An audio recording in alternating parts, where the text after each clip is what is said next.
2026 సంవత్సరంలోకి వచ్చేసాం. ఈ జనవరి నెలలో ఏ రాశుల వారికి ఎలా ఉండబోతుంది అంటారు? ఓకే, ఎప్పుడులాగే మనం ఫస్ట్ గోచారం మాట్లాడుకోవాలి.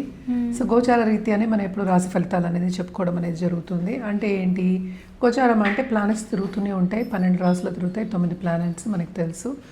సో కొంతవరకు ఏంటంటే కొన్ని రాసుల వారికి బాగుంటుంది, కొన్ని రాసుల వారికి అంత బాగుండదు. సో జనరల్గా మాట్లాడుకోవాలి అంటే ఫస్ట్ మనం నేను ఎప్పుడైనా మాట్లాడే స్టార్టింగ్ ఏమో శని భగవాన్తో మొదలెడతాను. శని ప్రస్తుతం ఏంటంటే మీన రాశిలో ఉన్నారనమాట.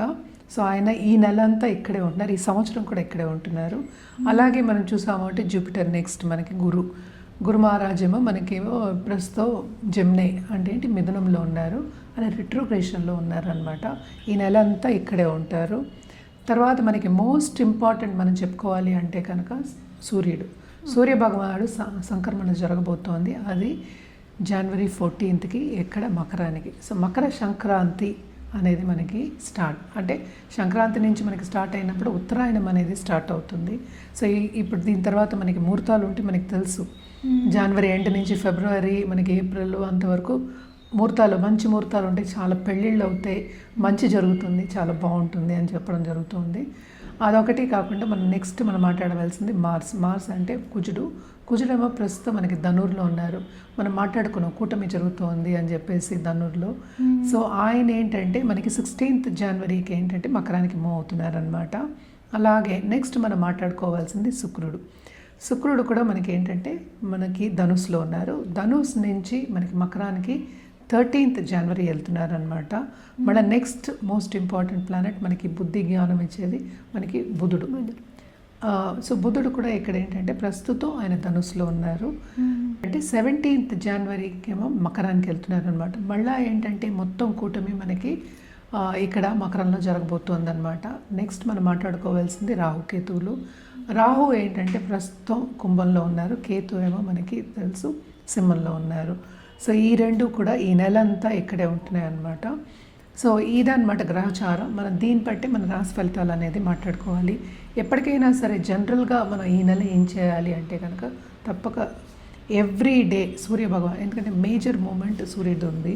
అలాగే మనకి ఈ గ్రహాలన్నీ మూమెంట్లు ఉన్నాయి కనుక సూర్యభగవాన్ని రోజు అర్ఘ్యం ఇవ్వడం కానీ, అలాగే ఏంటంటే కాసేపు ఎండలో వెళ్ళి స్పెండ్ చేయడం కానీ చాలా మంచిది. అన్ని రాసుల వారు జనరల్గా మనం చెప్తాం హెల్త్కి మంచిది. అలాగే అర్ఘ్యం ఇచ్చినప్పుడు ఏంటంటే చాలా ఒంటికి కూడా మంచిది. అర్ఘ్యం ఇస్తాం కదా, ఆ నీళ్ళు కూడా తాగుతారు. సో అది ఇచ్చినప్పుడు కూడా చాలా మంచిదన్నమాట. సో ఇది ఫస్ట్ సూర్యభగవానికి కంటిన్యూస్గా పూజ చేయొచ్చు. అలాగే నవగ్రహ చుట్టూ ప్రదక్షిణ చేయడం కానీ, నవగ్రహ పూజలు చేయడం కానీ చాలా మంచిది. మనకి తెలుసు సూర్యభగవానుడు జనరల్గా మనం ఎప్పుడు చెప్పేది సోలార్ సిస్టమ్కి మనం కింగ్ అని చెప్పుకుంటూ ఉంటాం, అంటే అధిపతి కింద నేను చెప్తాను. అన్నీ సూర్యుడి చుట్టూ తిరుగుతూ ఉంటాయని చెప్తూ ఉంటాం, మనకి తెలిసిందే. సో సూర్యుడిని కొలవడం అనేది ఈ నెల అంతా చాలా చాలా మంచిదన్నమాట. ఎవరైనా దేవి పూజలు చేస్తే తప్పక దేవి పూజలు చేయండి, చాలా చాలా మంచిది. అలాగే రుద్రాక్ష విషయానికి వస్తే కనుక తప్పక వీళ్ళ ఏకముఖి రుద్రాక్ష వాళ్ళు తీసుకుని ధరించడం అనేది చాలా మంచిది ఈ నెలలో ఎస్పెషలీ. అలాగే మనకి తెలుసు జనవరి కూడా first month of the year. So ఏకముఖి ధరించడం అనేది మంచిది. అలాగే ఏంటంటే ఎవరైనా నేను ఇందాక చెప్పినట్టు దేవి పూజలు చేస్తున్న వాళ్ళైతే తప్పక ఏ దేవి పూజలు చేస్తున్నా కూడా ఆపద్దు, కంటిన్యూ చేయండి. సో ఇవి జనరల్ రెమెడీస్. ఒక్కొక్క రాశి వారిగా మనం రెమెడీస్ అనేవి మాట్లాడుకోవడం అనేది జరుగుతుంది. సో ఎవరెవరికి ఏల్నాటి శని ఉందో ఇప్పుడు చూద్దాము. ఏల్నాటి శని ఉన్న వాళ్ళు ఏంటంటే మనకి మేషానికి, అలాగే మీనానికి, అలాగే కుంభానికి. సో కుంభానికి ఏంటంటే లాస్ట్ ఘట్టం, అంటే లాస్ట్ 2.5 years. అలాగే మీనానికి సెకండ్ ఘట్టం, ఇంకా ఏంటంటే ఇంకా 5 ఏళ్ళ లోపల ఉందన్నమాట. సో మేషానికి ఏంటంటే ఇప్పుడే స్టార్ట్ అయింది కనుక ఇంకా 6-7 years, ఆల్మోస్ట్ 7 years వరకు ఉంటుందన్నమాట. అలాగే మనం చూసామంటే జూపిటర్ గురు రిట్రోగ్రేషన్లో ఉన్నారు. సో కొంతవరకు కొన్ని రాశుల వారికి ఇబ్బందిగా ఉంటుంది. అలాగే ఏ రాశి వాళ్ళకి బాగుంది అనేది చూద్దాం. ఎప్పుడులాగే మనం చెప్పవలసిన వృషభ రాశి వాళ్ళకి, అలాగే ఏంటంటే మనం చూసామంటే కర్కాటక రాశి వాళ్ళకి, అదొకటి కాకుండా మనం చూసామంటే మనకి వృశ్చిక రాశి వాళ్ళకి, అలాగే ధనుర్ రాశి వాళ్ళకి కొంతవరకు బాగుందన్నమాట. అండ్ ఆల్సో మనం చూసామంటే ఇక్కడ మనకి కుంభరాశి కూడా యాడ్ చేసుకోవాలి. కుంభరాశి వాళ్ళకి కూడా చాలా బాగుంది, ఎందుకంటే జూపిటర్ చూపు ఉంది, రిట్రోగ్రేషన్ అయినప్పటికీ కొంతవరకు వీళ్ళకి కూడా ప్లస్ పాయింట్స్ అనేవి మనకు కనిపిస్తున్నాయి. అంటే ఏలినాశని కూడా ఉంది. సో ఇవన్నీ కాకుండా కొన్ని ప్లస్ పాయింట్స్ అనేవి మనకు కనిపిస్తున్నాయి అన్నమాట. ఇది గ్రహచారం. సో నెక్స్ట్ మనం మాట్లాడుకోబోయేది ఇప్పుడు రాశి ఫలితాలు మాట్లాడుకుందాం. మేడం, ఈ జనవరి నెలలో తులారాశి వారికి ఎలా ఉండబోతుంది అంటారు?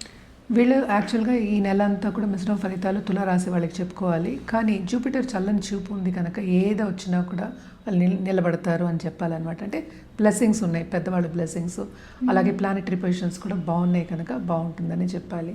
అలాగే మనం చూసాము అంటే సెకండ్ లార్డ్ ఎగ్జాల్టేషన్కి వెళ్తున్నారు. అలాగే ఈ రాశికి అధిపతి వీనస్ కూడా మనం చూసామంటే మకరానికి వెళ్తున్నారు. సో తప్పక వీళ్ళకి second half of this month బ్రహ్మాండంగా ఉంటుంది. First half of this month career పాత్రలో వీళ్ళకి టెన్షన్స్ అనేవి ఎక్కువ ఉంటాయి. అలాగే బాధ్యతలు కూడా వీళ్ళకి ఎక్కువ ఇస్తారు. అలాగే మనకి తెలుసు ఇయర్ ఎండింగ్ మనకి. సో ఎలాగో ఫైనాన్షియల్ సిచ్యువేషన్ అంటే ఎక్కువ ప్రెషర్ అనేది మనకి కనిపిస్తోంది అనమాట, ఎస్పెషల్లీ ఈ రాశి వాళ్ళకి. సో తప్పక వీళ్ళు పర్సనల్ డెవలప్మెంట్ని దాచిపెట్టడం అనేది మంచిది. అలాగే మనం చూసాము అంటే నిరుద్యోగులకి ఉద్యోగ అవకాశం second half of this month తప్పక ఉంటుంది. వాళ్ళకి తగిన జాబ్ కానీ వాళ్ళు అనుకున్నది జాబ్ రావడం కానీ తప్పక బాగుంటుంది ఆ సిచ్యువేషన్. ఎందుకంటే జాబ్ వచ్చిన తర్వాత వాళ్ళ సంపద కూడా పెరిగే ఛాన్సెస్ కూడా మనకి ఎక్కువ కనిపిస్తున్నాయి అన్నమాట. వాళ్ళకి తగిన జాబ్ కానీ, నేను ఇందాక చెప్పిన తగినది కాకుండా వాళ్ళకి ఎక్కువ వాళ్ళు అనుకున్న దానికన్నా ఎక్కువ జాబ్ అంటే ఎక్కువ సంపద వచ్చే జాబ్ రావడం కానీ తప్పక వీళ్ళకి దొరుకుతుందన్నమాట second half of this month. And also మనం చూసామంటే దాంపత్య జీవితంలో కూడా తప్పక అనుకూల పరిస్థితి అనేది second half of this month మనకు కనిపిస్తోంది. అండ్ ఆల్సో మనం చూసాం కొత్తగా పెళ్ళి కావాలి అనుకున్న వాళ్ళందరికీ కూడా second half of this month వీళ్ళకి బాగుంటుంది. ఎందుకంటే అన్ని కూటములు జరుగుతున్నాయి. 11th లార్డ్ కూడా మనకి ఏంటంటే 4th lord. So comfort level కూడా బాగుంటుంది. అలాగే కొత్తగా దాంపత్య జీవితం స్టార్ట్ చేసిన వాళ్ళకి కూడా అనుకూల పరిస్థితే ఉంది. అంటే అండర్స్టాండింగ్ అనేది పెరుగుతుంది ఇద్దరి మధ్య. అలాగే విందు వినోదాల్లో పాల్గొనడం కానీ, అలాగే వేరే ప్రదేశానికి వెళ్ళి ఎంజాయ్ చేయడం కానీ మనకి ఎక్కువ కనిపిస్తోంది అనమాట. తప్పక వీళ్ళకి second half of this month చాలా బాగుంటుందని చెప్పాలి. అదొకటి కాకుండా ఈ రాశిలో ఉన్న వాళ్ళ పిల్లలకు కూడా, అండ్ ఇప్పుడు పిల్లలు లేరు అనుకున్న వాళ్ళకి కూడాను తప్పక మంచి సూచనలే మనకు కనిపిస్తున్నాయి. అండ్ ఆల్సో కుటుంబ పరంగా పైకొచ్చే స్టేటస్ ఇంక్రీజ్ అయ్యే ఛాన్సెస్ మనకి ఎక్కువ కనిపిస్తున్నాయి అన్నమాట. ఏదైనప్పటికీ ఈ నెల అంతా ఎస్పెషలీ ఫస్ట్ హాఫ్ కాదు second half of this month బ్రహ్మాండంగా ఉంటుంది తులారాశి వాళ్ళకి అని చెప్పాలి. హెల్త్ రీత్యా కూడా అంత ప్రాబ్లమ్స్ అని ఎక్కువ కనిపించట్లేదు. తప్పక సెకండ్ హాఫ్ ఆఫ్ మంత్ చాలా ఇంప్రూవ్ అవుతుందనే చెప్పాలి. అండ్ శుభ ఖర్చులే ఉంటాయి. వీళ్ళ ఇంట్లో కూడా శుభకార్యాలు పాల్గొనడం కానీ, అలాగా బంధుమిత్రుల్ని కలవడం కానీ తప్పక అవుతుందన్నమాట. ధర్మక్షేత్రాలు కూడా తప్పక సందర్శించుకుంటాడు. సడన్గా డబ్బు వచ్చే సూచనలు మనకు కనిపిస్తాయి. అంటే వాళ్ళు అనుకున్న రీత్యా దానికన్నా ఎక్కువ వచ్చే సూచనలు మనకి second half of this month కనిపిస్తుంది. అలాగే బిజినెస్ పీపుల్కి చాలా బాగుంటుందనే చెప్పాలి. ఎస్పెషల్లీ నేను ఇందాక నుంచి స్ట్రెస్ చేస్తున్న second half of this month చాలా బాగుంటుందని చెప్పుకోవాలన్నమాట. ఎందుకంటే వాళ్ళకి ఫైనాన్షియల్ స్టేటస్ అనేది ఇంప్రూవ్ అవుతుంది, హెల్త్ ఇంప్రూవ్ అవుతుంది, రిలేషన్షిప్ కూడా ఇంప్రూవ్ అవుతుంది. సో అన్నీ బాగుంటాయి. కానీ first half of this month కొంతవరకు వీళ్ళు టెన్షన్ పడే ఛాన్సెస్ మనకి ఎక్కువ కనిపిస్తున్నాయి. దేంట్లో అటు కెరియర్ పాత్లో ఇందాక నేను చెప్పినట్టు వర్క్ ఎక్కువ అవుతుంది. అలాగే ఫైనాన్షియల్ స్ట్రెయిన్ అనేది కొంచెం ఎక్కువ ఉంటుంది. అనుకోని ఖర్చులు వచ్చే ఛాన్సెస్ మనకి ఎక్కువ కనిపిస్తున్నాయి.